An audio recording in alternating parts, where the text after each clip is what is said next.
भारताचा जीडीपी दर घसरण्याचा अंदाज व्यक्त करण्यात आलेला आहे। तुम्ही नेहमी न्यूजमध्ये किंवा वर्तमानपत्रामध्ये जीडीपी बद्दल ऐकलं असेल किंवा वाचलं असेल। जीडीपी म्हणजे काय हे आपण एका उदाहरणाद्वारे समजून घेऊया। समजा तुमचं एक शेत आहे, या शेतामध्ये तुम्ही गहू, बाजरी आणि मका अशा 3 प्रकारची पिकं घेता आणि वर्षाच्या शेवटी जेव्हा हे तिन्ही पिकं तुम्ही मार्केटमध्ये विकता, तेव्हा मार्केटमध्ये विकल्याच्या नंतर या तीनही पिकांची जी एकूण किंमत असते त्या किमतीला या शेताची जीडीपी म्हणता येते। याच प्रकारे एका देशामध्ये एका वर्षाच्या कालावधीमध्ये जेवढ्या वस्तू आणि सेवा उत्पादित होतात यांचे एकूण आर्थिक मूल्य म्हणजे त्या देशाची जीडीपी होते। देशामध्ये उत्पादित होणारे लोखंड, स्टील, कार, शेतीविषयक उपकरणं, आरोग्यविषयक उपकरणं यांचा समावेश वस्तूमध्ये होतो। तर इन्शुरन्स, बँकिंग यासारख्या सेवा आहेत। जीडीपी मध्ये 4 गोष्टींचा समावेश होतो।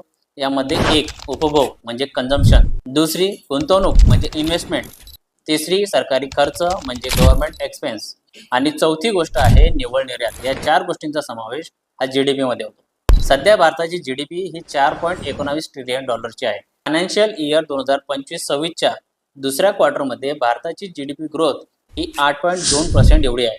जगामध्ये यूएस हा 30.50 ट्रिलियन डॉलरच्या इकॉनॉमीसह पहिल्या क्रमांकावर आहे आणि जीडीपीच्या बाबतीत आपल्या देशाचा क्रमांक हा चौथा आहे। व्हिडिओ आवडला असल्यास लाईक आणि शेअर करा आणि अशाच इकॉनॉमीशी रिलेटेड व्हिडिओसाठी आपल्या चॅनलला सबस्क्राईब करा।